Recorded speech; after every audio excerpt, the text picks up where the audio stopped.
Hey guys, இன்னைக்கு நம்ம பார்க்க போறது உலகத்துல இருக்கிற மக்கள் போக கூடாத 10 டேஞ்சரஸான பிளேஸ் பத்தி தான் இந்த வீடியோல பார்க்க போறோம். நீங்க ஆல்ரெடி கேள்விப்பட்ட பெர்முடா ட்ரையாங்கிள், கொல்லிமலை அந்த மாதிரி இல்லாம டிஃபரண்ட் செட் ஆஃப் பிளேசஸ் தான் இந்த வீடியோல நம்ம பார்க்க போறோம். சோ வீடியோ ஸ்கிப் பண்ணாம ஃபுல்லா பாத்துருங்க. அண்ட் இந்த சேனலுக்கு நீங்க புதுசா வந்திருந்தீங்கன்னா சப்ஸ்கிரைப் பண்ண மறந்துடாதீங்க.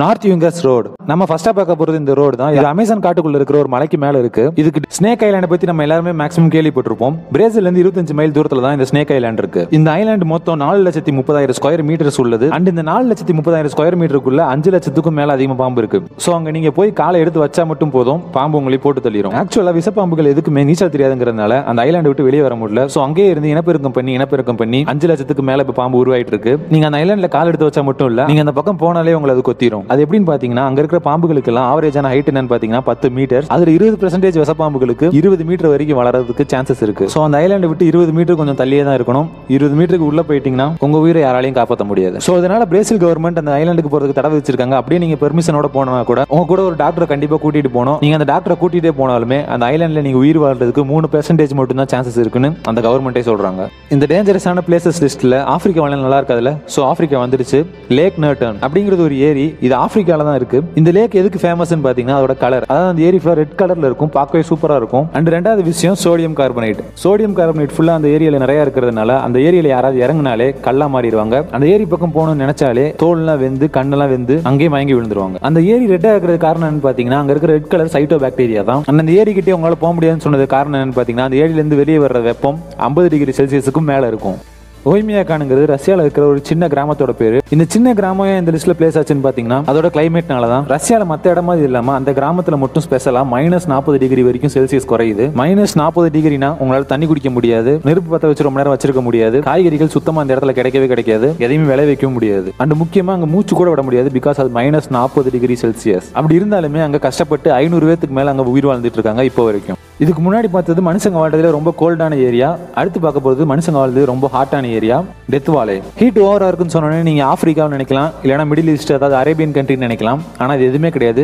இந்த டெத் வாலே இருக்கிறது அமெரிக்கால. நம்புறது கொஞ்சம் கஷ்டமா தான் இருக்கும். அமெரிக்கால இருக்க கலிபோர்னியால தான் இந்த டெத் வாலே இருக்கு. நம்ம ஊர்ல எல்லாம் சம்மர்லயே மேக்ஸிமம் டெம்பரேச்சர்ஸ் 42, 43 இல்ல 44 டிகிரி செல்சியஸ் வரைக்கும் தான் போகும். ஆனா இந்த டெத் வாலேல பாத்தீங்கன்னா நார்மல் டேஸ்லயே 54 டிகிரி செல்சியஸ் வரைக்கும் போகும். அண்ட் இதுல கொடுமையான விஷயம் என்னன்னு பாத்தீங்கன்னா டே டைம்ல மட்டும் இல்லாம நைட் டைம்லயும் அதே 53 டிகிரி செல்சியஸ் கண்டினியூ ஆகும். சோ நம்ம அங்க போறதை நினைச்சே பார்க்க முடியாது. அங்க போய் நின்றாலே நம்ம செத்துருவோம். நெக்ஸ்ட் ஆப்பிரிக்கால இருக்கிற ஒரு டெட்லியஸ்ட் பிளேஸ் பத்தி தான் பார்க்க போறோம், ஸ்கெலிட்டன் கோஸ்ட். இந்த ஸ்கெலிட்டன் கோஸ்ட்ல என்ன ஆபத்துன்னு பாத்தீங்கன்னா ஃபுட் அண்ட் கிளைமேட் தான். அந்த ஏரியால எப்பயுமே கிளைமேட் ரொம்ப ஹார்ஷா அண்ட் ஓவரா இருக்கும் தான் சொல்றாங்க. அதாவது மழை பெஞ்சிச்சுன்னா ஒரு வாரத்துக்கு விடாம மழை பெய்யுமா, அதே மாதிரி வெயில் அடிச்சுன்னா ரொம்ப அதிகமான டெம்பரேச்சர்ல தான் வெயில் அடிக்கும். அதனால அங்க சாப்பிடுறதுக்கு எதுவுமே கிடைக்காது. ரொம்ப கஷ்டமா தான் இருக்கும் அங்க உயிர் வாழ். ஒருவேளை நீங்க அங்க மழை காலத்துல மாட்டிக்கிட்டீங்கன்னா மழையில நினைச்சே செத்துருவீங்க, வெயில் காலத்துல மாட்டினீங்கன்னா வெயிலே செத்துருவீங்க.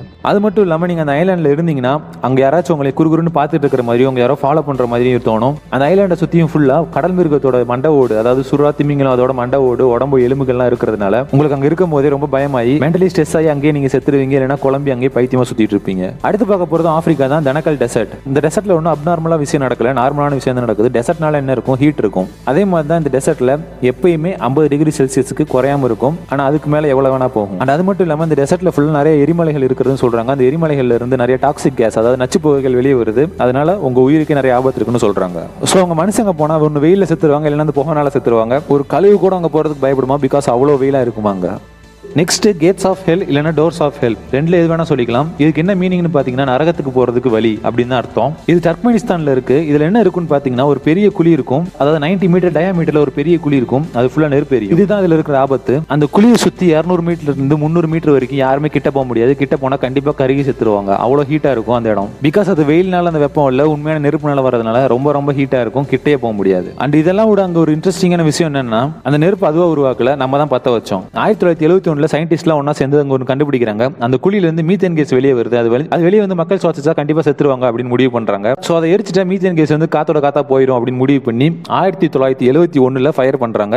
2020 ஆயிடுச்சு, இப்போ வரைக்கும் அது எரிஞ்சுக்கிட்டே இருக்கு. அது எப்ப அணைய போகுதுன்னு யாருக்குமே தெரியல. அதுல எவ்வளவு மீத்தேன் கேஸ் இருக்கோ அது வரைக்கும் அது எரிஞ்சுக்கிட்டே தான் இருக்கும், யாரும் கிட்டே போக முடியாது. Next north sentinel island. இந்த தீவு அந்தமான் தீவுகளோட சேர்ந்த ஒரு குட்டியான தீவு தான். இந்த தீவை பத்தி கண்டிப்பா நிறைய பேர் கேள்விப்பட்டிருப்பீங்க. இது வரைக்கும் நம்ம இந்த லிஸ்ட்ல பார்த்த எல்லா பிளேஸ்லயுமே ஆபத்து வர்றது எல்லாமே ஒரு அனிமல்னால வரும், இல்லைன்னா ஒரு நேச்சுரல் டிசாஸ்டர்னால வரும். ஆனா இந்த ஐலாண்ட்ல மட்டும் மக்கள்னால தான் வருது. அது என்னன்னு பாத்தீங்கன்னா, பல நூறு வருஷத்துக்கு முன்னாடி இருந்து இந்த ஐலாண்ட்ல பழங்குடியினர் வாழ்ந்துட்டு இருக்கிறதா சொல்றாங்க. அந்த பழங்குடியினர் நம்ம நார்மலான மக்கள் அங்கிட்டு போனாலே தாக்குறாங்களாம். அந்த ஐலாண்ட்ல மட்டும் இல்ல, அந்த பக்கம் எது போனாலுமே, பறந்து போனாலும், போட்ல போனாலும், எந்த பக்கம் போனாலுமே உடனே அட்டாக் பண்ண ஸ்டார்ட் பண்ணிடுறாங்க. சோ இன்னைக்கு வரைக்கும் அந்த ஐலாண்ட்ல அந்த பழங்குடியினர் தவிர மத்த எந்த மக்களோட காலடி கூட பட்டதே இல்ல. அவங்களே பார்த்துட்டு சந்தோஷமா தான் வாழ்ந்துட்டு இருக்காங்க. ஒரு தடவை பாவமா இருக்காங்களே கவர்மெண்ட் ஃபுட் கொடுக்க போனப்ப அவங்களையும் தாக்க ட்ரை பண்ணிருக்காங்க. சோ அன்னைக்கு இருந்து அதையும் ட்ரை பண்றது இல்ல கவர்மெண்ட். அங்க வளையிற தென்னை மரத்துல இருந்து வெறும் தேங்காய் மட்டும் பறிச்சு சாப்பிட்டு அவங்க உயிர் வாழ்ந்துட்டு இருக்காங்க. அதை வச்சு அவங்க வீடு கட்டி நல்லா பெருசா ஜாலியா வாழ்ந்துட்டு இருக்காங்க. லாஸ்டா பார்க்க போது அனகோண்டா படத்துல வர மாதிரி ரொம்ப டேஞ்சரஸான ஏரியா, அதாவது ஒரு காடு, மதிதி நேஷனல் பார்க். இந்த காட்டு அப்படின்னா டேஞ்சர் இருக்குன்னு பாத்தீங்கன்னா, இது வரைக்கும் நம்ம பார்க்காத ரொம்ப டிஃபரெண்ட் அண்ட் டேஞ்சரஸான பாம்பு, அனிமல், பறவைகள் எல்லாமே இங்க இருக்குமா. நீங்க அங்க போறதை பத்தி பிரச்சனை இல்ல. ஒருவேளை நீங்க அங்க போய் எதுக்கிட்டே அடி வாங்கிட்டு வந்துட்டீங்கன்னா அதை சரி பண்றதுக்கான மருந்து இன்னும் கண்டுபிடிக்கவே இல்லை. சோ அங்க போறது ரொம்ப ரொம்ப ரிஸ்க். சோ அந்த காட்டுக்கு போறதுக்கு பர்மிஷன் யாருக்குமே கவர்மெண்ட் தரல. அண்ட் இது மட்டும் இல்லாம அங்க நிறைய மூலிகைகள் இருக்கிறதா சொல்றாங்க. சாதாரண மக்கள் போனா அங்க கண்டிப்பா டேமேஜ் பண்ணிடுவாங்க. சோ அதனால அங்க மக்கள் போறதுக்கு சுத்தமா அனுமதிக்கவே இல்லை. அங்க யாருமே இது வரைக்கும் போனதும் இல்லை. ஓகே கைஸ், இதுதான் உலகத்தில் இருக்கிற மக்கள் போக முடியாத 10 டேஞ்சரஸான பிளேசஸ். இந்த வீடியோ கண்டிப்பாக உங்களுக்கு பிடிச்சிருக்கும்னு நினைக்கிறேன். பிடிச்சிருந்தா லைக் பண்ணிருங்க. அண்ட் மறக்காம உங்க ஃப்ரெண்ட்ஸுக்கு ஷேர் பண்ணிருங்க. அண்ட் சப்ஸ்கிரைப் பண்ண மறந்துடாதீங்க.